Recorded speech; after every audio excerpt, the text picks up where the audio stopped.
Today we're going to review the crystal technology updates and focus on the things that you need to know about the new technology system when you're entering into KVK. So whether you are not spending it all, if you're a light spender, or you're going full pay to win, this will be the things that you need to know about the new crystal technology. But before I begin, allow me to tell you about the sponsor of this video. It's a city building war game where there's nothing like crystal technology at all. This is the zombie survival city building war game, puzzles and survival. And in this game, there are a lot of things that you can work on to permanently increase the power of your account and to make your different troop types more powerful. For example, my favorite thing to work on is the heroes.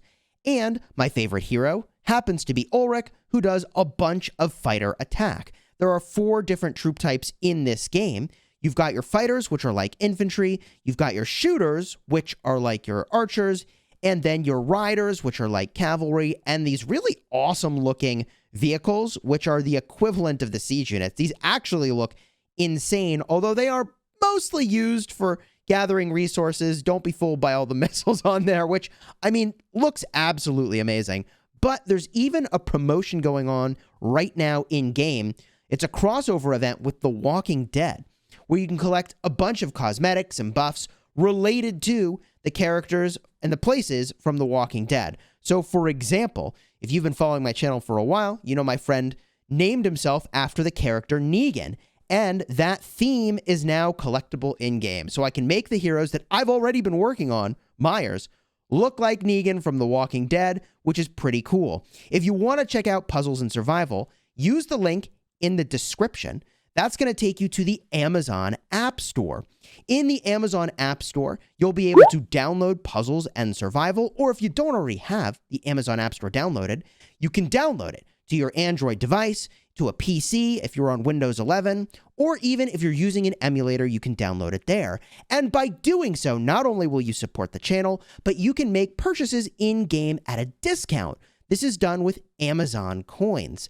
Amazon coins save you an upwards of 20% on your purchases in any of the apps that are available in the Amazon App Store that support the use of Amazon coins. Puzzles and Survival is one of those games, and I've been saving up to 20% on my purchases simply by using Amazon coins, which is absolutely gangbusters. So consider using that link in the description to download Puzzles and Survival from the Amazon App Store so that you can get your Amazon coin discounts. Thank you again to the Amazon App Store for sponsoring today's video. Let's talk crystal technology, baby. There's a number of things that changed in the most recent patch, and they are very important. The first thing I need to show you is the plunder technology. Previously, you had technology that enhanced the number of crystals you got from Kahars. That is actually now set to a flat amount. That flat amount is 45,000 crystals per Kahar. You basically do some number of Bastion quests. They give bone whistles, they can summon Kahars, and they give you a little bit of rewards and 45,000 crystals each. So in its place is this plunder technology, which is really good. The plunder technology makes it so you get more crystals from every barbarian you battle or barbarian fort that you battle. Now, if you've been subscribed to my channel and watching my videos for a while, you know already that barbarian forts are the best crystals per action point spent, whereas barbarians are the fastest way to burn through your action points. Now, plunder benefits both barbarian forts and also barbarians, which is definitely nice. This first level gives you 5%, but the next level of plunder gives you an insane 20% extra crystals. So grand total of 25% extra crystals from barbarians and barbarian forts when you have plunder technology maxed. In addition, we're not done yet. They've relocated a number of things, including where skillful operation is, but more importantly, I want to talk for now about Karaku's Gift.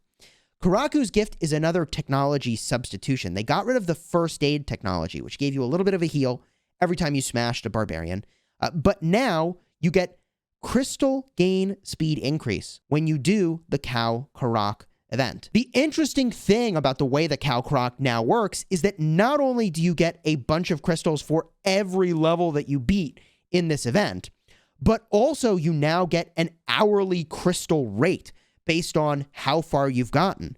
So there's an incentive to get as far as you can, as fast as you can in the trial of Khal Karak.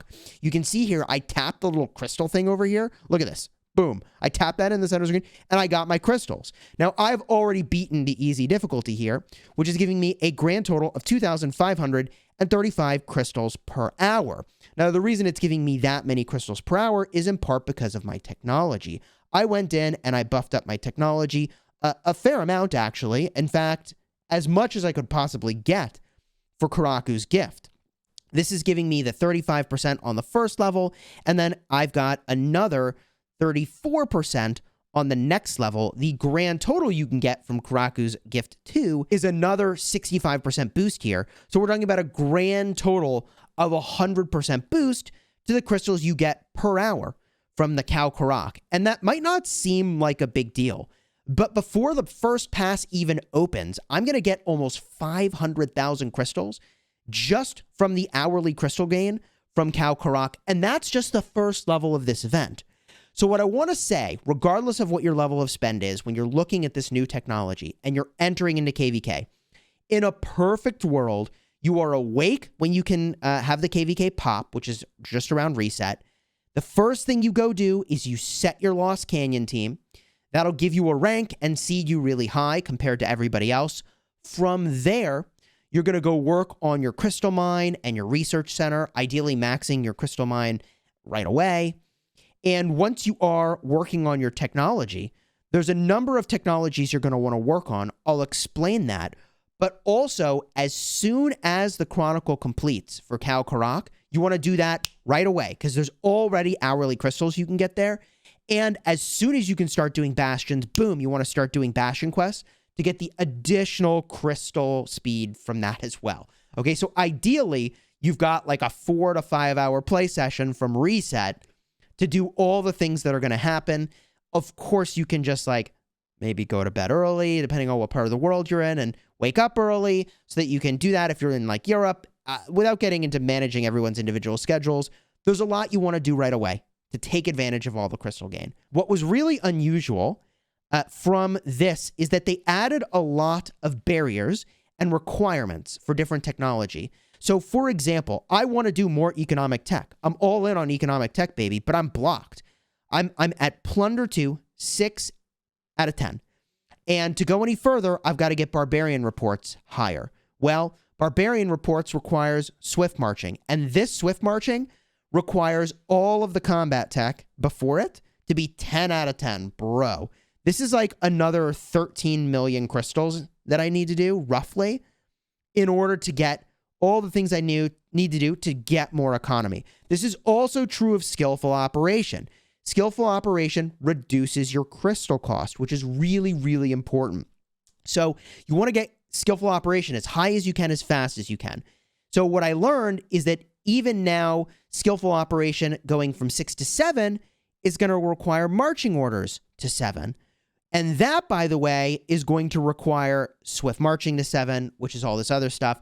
So what's different about this technology is now the order you have to go in, even if you're a spender, is going to be a little bit different. So let me try to explain the most optimal routes and things you need to think about from free to play to pay to win. The thing that you're going to have to keep track of if you're free to play especially, or if you're a very, very low spender, is the amount of crystals you're going to have available. Because with how the new Khal Karak crystal generation works, you actually want to get Karaku's gift pretty early, because these crystals will basically pay for themselves, because the amount of crystal you generate from the Khal Karak is going to be really meaningful. Also, you really want to get plunder pretty early, because once you start smashing barbarians, you get more crystals for it. So depending on how much action points you're going to spend, you will have to prioritize really early between skillful operation, Karaku's gift, plunder, and there's other things that really matter a lot too. Before I get into the order in which you do things, let me remind you of the most important priorities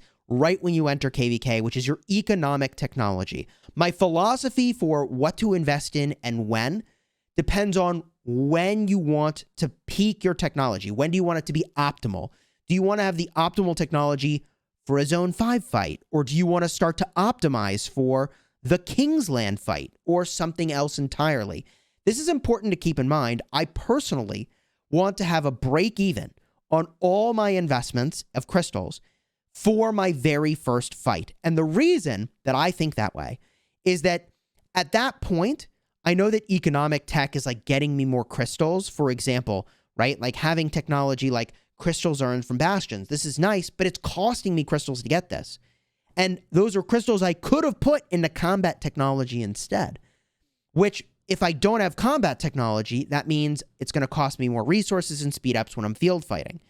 That's why, and by the way, more dead troops if you're swarming stuff. So for me, the way I think about it is when is the break even? And there's some technology that's like a no-brainer, get it as fast as you can, like Treaties 1, Cultural Exchange 1, Plunder 1, Karaku's Gift 1. But then later on, there's technologies where you might want to pump the brakes. For example, I took Treaties 2 to 8. I took Cultural Exchange 2 to 8.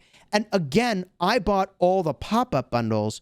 I didn't buy the $35, I think it's, what is it, like Conqueror's Will or whatever it's called, from the shop, the Super Value bundles. But I bought all the pop-ups. I bought the Crystal Quest. I bought the Crystal Supply. And that's all I'm going to spend on crystals. It turns out to be like a grand total of, I want to say like 120, 125 bucks, which is not a small amount of money, but just gives you perspective on how much progression you can get with a bunch of buying at the start. With that said, if the time horizon where you want to break even is further out, then it makes more sense to pump up Treaties 2 and Cultural Exchange 2 higher than I did even, because you get a bunch of value for the entire time that you have it. So economic tech is really good to work on right away, so you start to get the benefits of that economic tech right away, which is why I tried to go as far as I could with Plunder 2 and Karaku's Gift 2, but I'm bottlenecked. So now let's get to some of these priorities, okay? The early game priorities. And if you are free to play or very low spender, your priorities are going to be Skillful Operation 1, Plunder 1, Karaku's Gift 1. It's going to be Treaties 1 and Cultural Exchange 1. These are your main priorities. It'll be tempting to kind of push further into the tree to get more Skillful Operation and to play around with more Plunder and Karaku's Gift technology.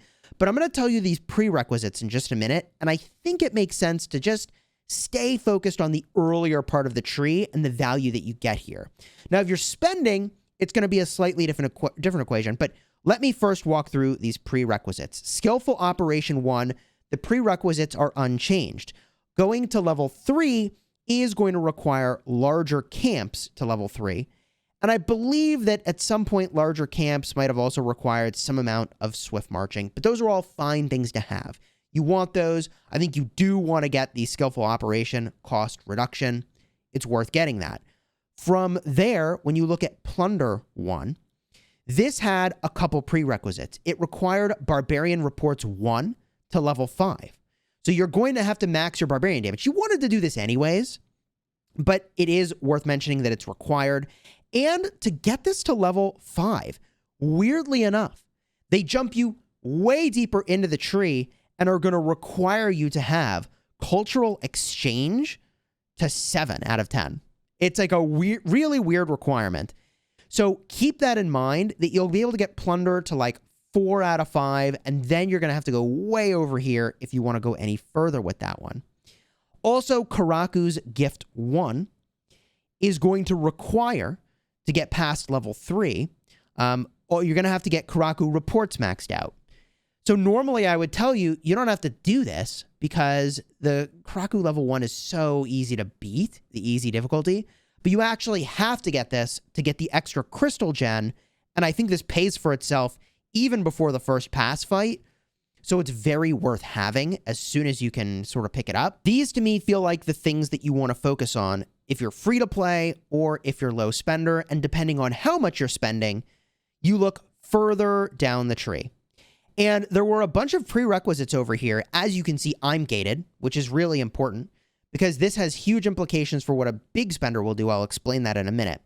But if you're kind of like a mid spender or spending like I did, which is buying all of the pop-up bundles, you really want to get Plunder to 6 out of 10. You really want to get Karaku's Gift to 6 out of 10. But there were a bunch of prerequisites here. For example, in order to get Plunder 2 to 3, I had to take Plunder 1 to 5, which you may recall required me to get Cultural Exchange to 7. This is why I feel like if you're free to play or low, really, really low spend, I don't know that it makes sense to try to push far down the tree because of this whole chain of prerequisites for the bonus crystals from Barbs. You should get them, but I don't know that you're going to have them sort of right away. Also, to get to Plunder 2 level 5, you need to go in and get your Barbarian reports to level 5, Barbarian reports 2. So I had to pump this technology up a bunch, and then like two tech ups later, I see, oh, I'm blocked again, right? To get to level 7,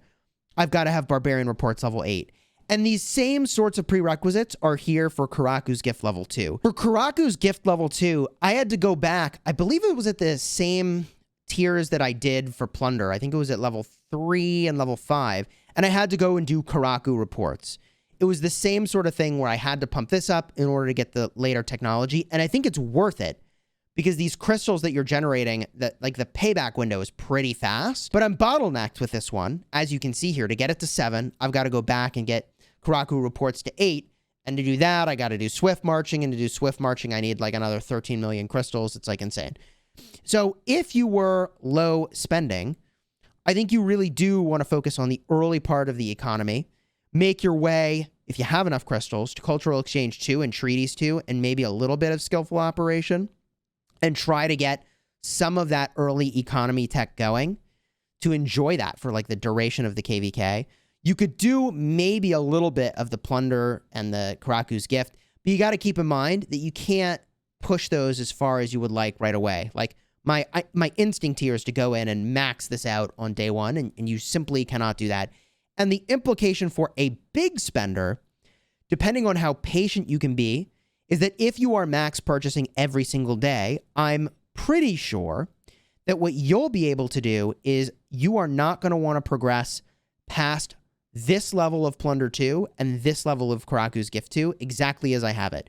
And I started to go deeper into the tree, and I actually think this is a mistake. And the reason I'm saying that, if you're max spending, is that I think you'll be able to go in and you'll be able to get more Skillful Operation, and you'll, along the way, max out these first combat skills, I think. And by doing that, you then get a crystal discount on all the other stuff that you get down here.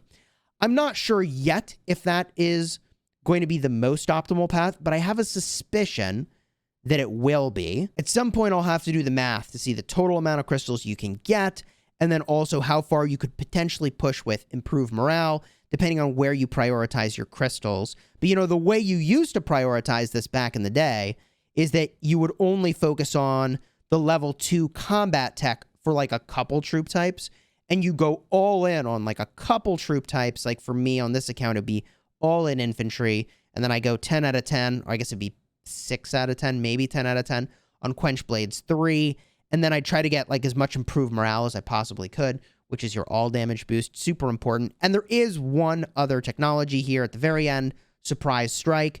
I don't know how many crystals this is going to cost. I think it's going to be low crystal cost at the start, just like improved morale is, but then it's going to ramp up super, super fast. So, I mean, we'll see how many crystals this ultimately costs, and then we'll make an assessment for how reasonable it is or it isn't based on our using it. So if you want to see me use Surprise Strike, consider subscribing to the channel. My main account isn't in KVK yet, but I assume it will be sometime soon. And I will be battling on my restart account in about a week from the time that this video goes live. We're going to have a Pass 5 fight, which should be really fun, and you'll see how my tech progresses with the new tech system. So subscribe so you don't miss it. Check out that sponsor link in the description for the Amazon Appstore and Puzzles and Survival. It supports the channel and doesn't cost a penny to check it out. And until next time, you have fun smashing your enemies.